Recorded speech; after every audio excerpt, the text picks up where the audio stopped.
예레미야 함께 읽기에 오신 여러분을 환영합니다. 이제 5강 시작하도록 하겠습니다. 우리가 하나님 앞에서 신앙생활을 하며 하나님의 은혜를 구합니다. 우리는 이미 하나님으로부터 은혜를 받아 구원받은 존재라고 하는 것을 이해하면서 동시에 또한 우리 삶에 주어지는 하나님의 은혜를 구하고 있다라고 하는 것인데, 여기에서 말하는 하나님의 은혜는 무엇을 의미하고 있을까요? 사람들은 하나님의 은혜와 능력이라는 말을 들으면 의뢰의 위기로부터의 극복, 재난으로부터의 건지심, 여기에 한정하여 생각하고 싶어 합니다. 연약할 때뿐 아니라 가진 것이 많고 지켜야 할 것이 많을 때도 마찬가지입니다. 환난으로부터 벗어나는 것만이 하나님의 은혜다라고 여기는 것이죠. 본문에 나타나는 나라가 망해가는 상황에서도 부귀영화를 누리며 기득권을 행사하던 유다의 지도층 또한 같은 마음이었습니다. 어떻게든 나라의 멸망은 막고 싶었습니다. 아니, 자신의 기득권은 지키고 싶었습니다. 그래서 그들이 의지하는 말씀도 선포하는 유다의 예언자들도 하나님의 시온을 지키며 보호하신다는 오래된 신앙 전승에 근거하여 예루살렘에 임할 하나님의 평화와 회복에 매달렸던 것입니다. 그것을 하나님의 은혜라 여기며 이야기하는 것이죠. 그러나 이러한 기대는 예언서들을 통해 발견하는 하나님의 은혜의 모습과는 조금 다릅니다. 예언서들은 도리어 심판이 하나님의 은혜다라고 이야기합니다. 심판을 주시는 것이 하나님께서 은혜를 베푸시는 것이라 이야기하는 것입니다. 그렇기에 이 심판은 피할 수 없으며 하나님의 참된 희망, 하나님의 은혜의 요점은 심판 이후에 오게 될 하나님의 회복에 있다라고 말하는 것입니다. 하나님의 심판은 궁극적으로 그 백성을 고치시고 바로잡아 온전케 세우고자 하시는 하나님의 사랑과 은혜의 또 다른 표현이라 이야기하는 것입니다. 진흙에서 놀고 온 아이가 이불에 들어가기 위해서는 진흙을 다 털어내고 씻어내야 하는 것처럼 하나님은 사랑하시는 자녀를 훈계하여 결국에는 정결케 하시는 것, 이것을 예언서는 하나님의 은혜다라고 말합니다. 그래서 바벨론 포로를 향해 그 땅에 완전히 정착하여 살라고 권면하는 예레미야의 편지는 하나님이 앞으로 베푸실 완전히 새로운 구원에 대한 약속의 말씀으로 이어지는 것입니다. 이를 따라 30장은 포로들이 돌아올 것이라는 희망찬 약속으로 시작합니다. 하나님께서는 30장을 통틀어 무려 3번이나 이 돌아올 것이라는 약속을 해주심으로 인해 확증해 주시는 것입니다. 이스라엘 백성이 하나님 안에서 온전케 될 것을, 하나님께서 이스라엘 백성을 회복시켜 주실 것을 말씀하는 것이죠. 또 예레미야는 회복의 말씀을 책에 기록하라는 명령도 받았습니다. 대체로 25장과 36장에서 보듯이 하나님께서는 심판의 말씀을 보통 책에 기록하라 하시지만 30장은 회복에 관한 말씀도 책에 기록됨을 보여줍니다. 말을 입에서 입으로 전하는 것, 그것도 중요하지만 책에 기록하는 것을, 그것에 대한 분명한 하나님의 약속을 우리에게 보여주기 위함입니다. 그 내용을 읽어드리면 그 핵심은 이러합니다. 여호와의 말씀이니라. 그러므로 나의 종 야곱아, 너는 두려워하지 말라. 이스라엘아, 놀라지 말라. 내가 너를 먼 곳으로부터 구원하고 네 자손을 잡혀가 있는 땅에서 구원하리니 야곱이 돌아와서 태평과 안락을 누릴 것이며 두렵게 할 자가 없으리라. 이는 여호와의 말씀이라. 내가 너와 함께 있어 너를 구원할 것이라. 너를 흩었던 그 모든 이방을 내가 멸망시키리라. 그럴지라도 너만은 멸망시키지 아니하리라. 그러나 내가 법에 따라 너를 징계할 것이요 결코 무죄한 자로만 여기지는 아니하리라. 이를 통해 회복된 이스라엘과 하나님의 관계를 22절은 다음과 같이 표현합니다. 너희는 내 백성이 되겠고 나는 너희들의 하나님이 되리라. 이 표현은 하나님과 이스라엘의 언약 관계를 나타냅니다. 특히 11장 4절은 출애굽 때 하나님이 이스라엘에게 알리시고 세우신 언약입니다. 이 언약은 내가 내 조상들을 쇠풀무 애굽 땅에서 이끌어내던 날에 그들에게 명령한 것이라. 곧 내가 이르기를 너희는 내 목소리를 순종하고 나의 모든 명령을 따라 행하라. 그리하면 너희는 내 백성이 되겠고 나는 너희의 하나님이 되리라. 하나님과의 언약의 관계를 내 백성 그리고 너의 하나님이라고 하는 이러한 관계 속에서 설명하는 것은 오경을 비롯하여 성경 곳곳에 드러나 있습니다. 예언서에서도 마찬가지이고 우리가 함께 읽은 예레미야서에서도 이를 반복적으로 하나님께서는 이야기해주고 있습니다. 여기에서 중요한 것은 하나님께서 내 백성 그리고 너희 하나님이라고 하는 언약을 언제 맺는가라고 하는 것입니다. 하나님께서는 곤경에 처한 이스라엘 백성에게 그 어려움을 이용하여 악의적이고 불공정한 언약을 맺으시는 것이 아닙니다. 내가 그것을 벗어나게 해줄 터이니 너희는 나의 종이 되어라, 이런 이야기가 아니라고 하는 것입니다. 하나님께서는 그들을 그 고난에서 곤경에서 건져내신 다음 자유로운 상태의 이스라엘에게 언약을 제시하고 있습니다. 이처럼 하나님의 언약에는 언제나 먼저 베푸시는 은혜가 있습니다. 하나님은 순종을 조건으로 걸고 은혜를 베푸시는 분이 아니라 일방적으로 먼저 은혜를 베푸시는 분입니다. 그러나 하나님은 거저 은혜만 베푸시는 것은 아닙니다. 결혼이 이후의 삶에서는 온전한 가정생활을 이루겠다라고 하는 것을 전제하는 것처럼 건져내신 백성을 향해 이미 자유를 얻은 그들을 향하여서 언약을 제시하며 이스라엘의 하나님의 규례와 법도 하나님과 동행할 것을 제안하십니다. 그러므로 하나님과 언약 관계에서 제시되는 율법은 은혜와 구원을 얻기 위한 조건이 아니라 이미 얻은 구원 그리고 그 은혜 위에 그 하나님의 나라에서 하나님의 백성으로 살아가는 영광스러운 삶의 규례라 하는 것입니다. 이러한 관점에서 예언서들은 내 백성 너희 하나님의 표현을 번번이 빈번하게 씀으로써 이미 구원을 경험한 백성이 하나님의 부르심에 합당한 삶, 하나님 나라의 백성으로의 삶을 살 것을 촉구하고 있는 것입니다. 이러한 하나님의 복 주심에 관한 이야기는 31장으로 이어지는데 그 첫머리에는 출애굽에 관한 기억으로부터 시작됩니다.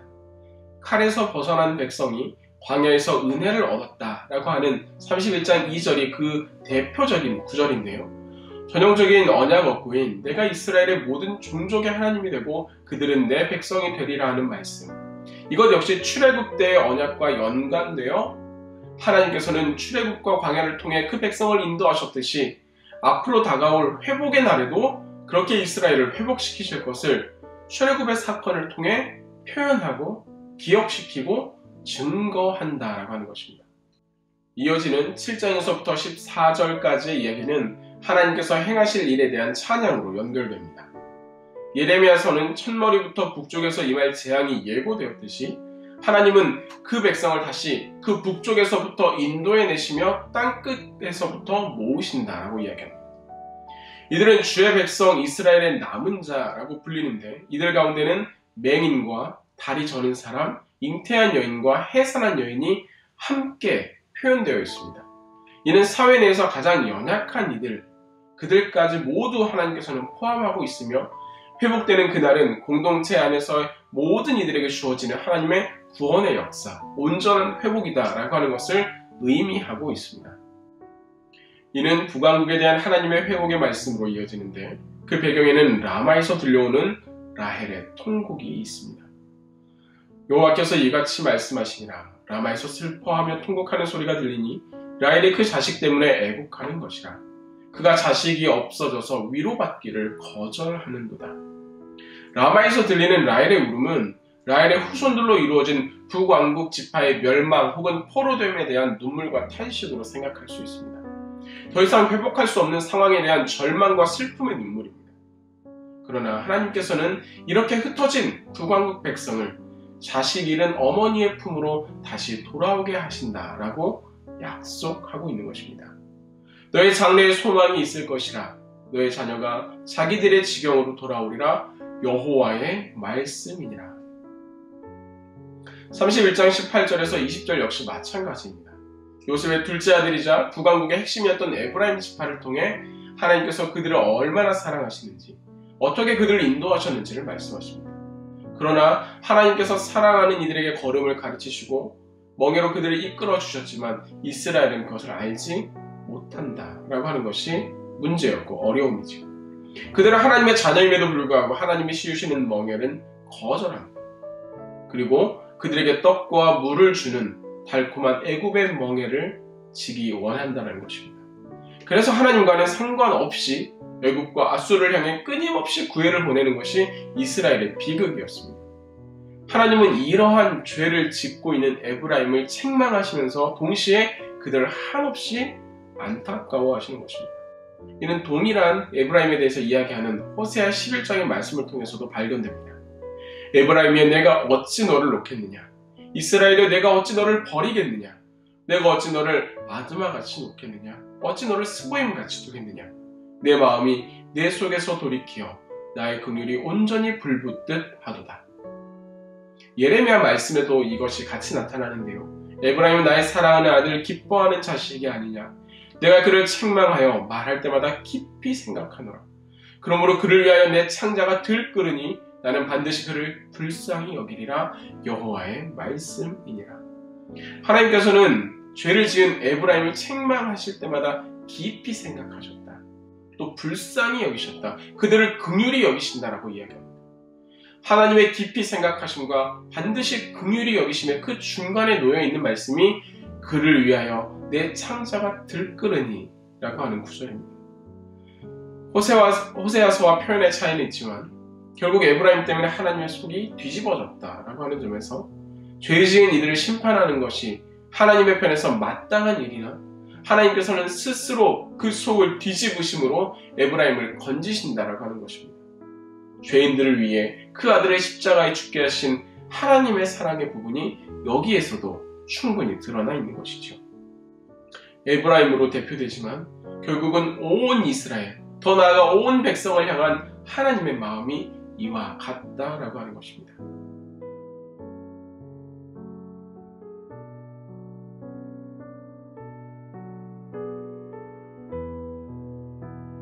이러한 하나님의 회복의 약속은 국왕국을 통하여서 온 이스라엘을 향한 말씀으로 확장되어 갑니다.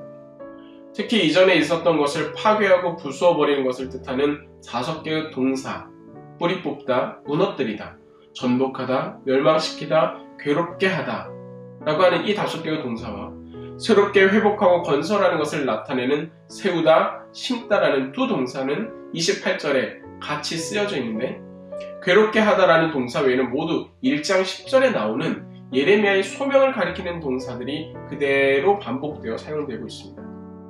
이러한 반복은 하나님의 회복 약속이 이미 예고된 일이며 심판과 회복이 별개가 아니다 라고 하는 사실을 보여주고 있습니다. 이러한 하나님의 새로운 회복과 건설의 시대는 31절 이하에 나오는 새 언약을 통해 구체화됩니다. 하나님께서는 새 언약을 선포하시고 그 필요성, 옛 언약의 깨어짐, 그것을 언급하실 뿐 아니라 이제 새로운 언약의 내용과 그것을 통한 결과를 하나하나 자세하게 이야기해주고 있습니다. 여기에는 27절과 마찬가지로 이스라엘 집과 유다 집이 언급되는데 이제 맺을 언약은 온 이스라엘을 대상으로 한 전면적인 새 언약이라는 의미입니다. 그렇다면 옛 언약의 주된 내용은 하나님의 특별한 사랑, 공경에서 건지심, 남편으로 동행하심 이렇게 표현되는데 새 언약은 어떤 점에서 옛 언약과 다를까 한번 생각해 보았으면 합니다. 하나님께서는 이렇게 말씀하시죠. 그러나 그날 후에 내가 이스라엘 집과 맺을 언약은 이러하니 곧 내가 나의 법을 그들의 속에 두어 그들의 마음에 기록하여 나는 그들의 하나님이 되고 그들은 내 백성이 될 것이라. 여호와의 말씀이니라. 먼저 새 언약은 이스라엘에 대한 어떠한 요구도 하지 아니하시고 하나님의 일방적인 행동으로 이루어집니다. 출애굽 당시의 옛 언약은 이스라엘이 언약의 한 당사자로서 언약에 충실할 때 하나님이 그들의 하나님이 되고 그들은 하나님의 백성이 되었습니다. 그러나 새 언약에서는 이스라엘에 대한 아무런 요구가 없이 전적으로 하나님에 의해 이루어지는 것입니다. 또한 옛 언약과 다른 새 언약의 가장 중요한 점은 하나님의 법이 기록되는 공간입니다. 하나님과 이스라엘이 언약을 통해 내 백성 너희 하나님의 관계를 확증했습니다. 그러나 옛 언약은 돌판에 새겨졌으며 이것은 깨어져 버렸습니다. 반면에 새 언약은 이스라엘의 마음에 기록되어 늘 함께하는 언약입니다.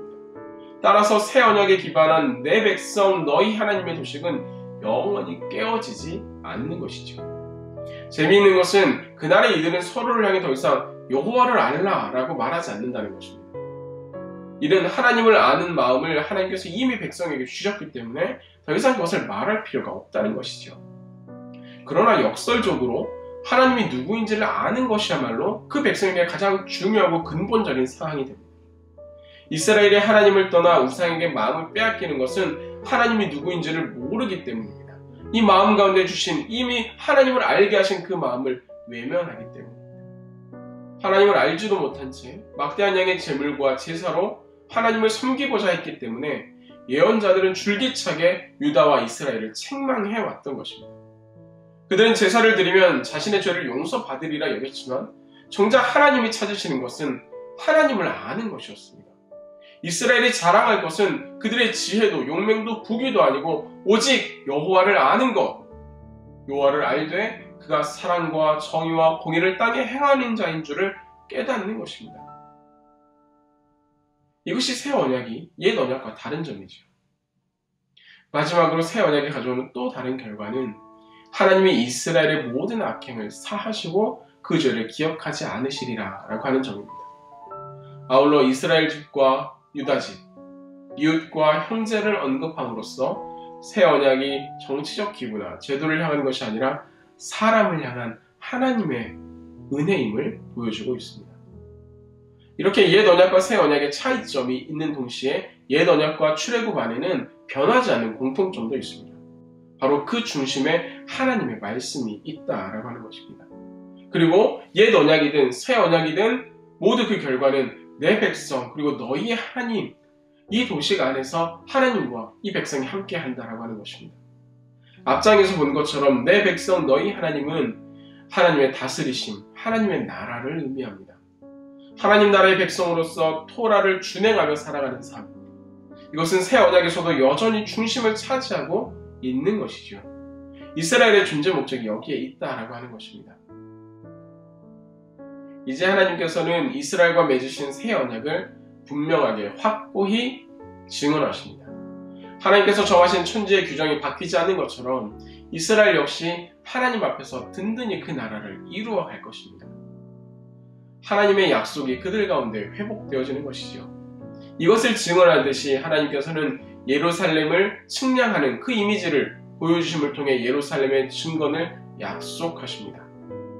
하나님이 예루살렘을 중건하시니 예루살렘이 하나님의 처소가 되고 하나님은 예루살렘을 돌보시는 불성벽이 되심을 이야기하는 것입니다. 이전에 유다가 불순종하여 하나님이 이스라엘과 예루살렘을 뽑고 뒤집으셨으나 이제 예루살렘은 다시 뽑히거나 뒤집어지지 않을 것입니다. 그래서 이 새 언약은 예레미야가 받은 소명의 최종적인 국면이며 완성이 되는 것입니다. 하나님께서는 이 새 언약을 맺으시며 북이스라엘뿐만 아니라 온 이스라엘뿐 아니라 지금 우리에게도 동일하게 말씀하십니다. 내 백성 너희 하나님이라고 하는 이 관계가 이제는 바뀌지 않을 것이다 라고 하는 것이죠. 우리가 하나님의 백성으로서 살아갈 수 있도록 하나님은 일하시고 붙들어 주신다 라고 하는 것입니다. 하나님의 말씀이 증언되는 새 언약이 세워지는 이 예레미야의 본문을 통해서 우리가 일주일 동안 이 하나님의 말씀을 묵상하며 우리를 이끌어 가시는 그 하나님의 말씀의 자리에 함께 할 수 있기를 소망합니다.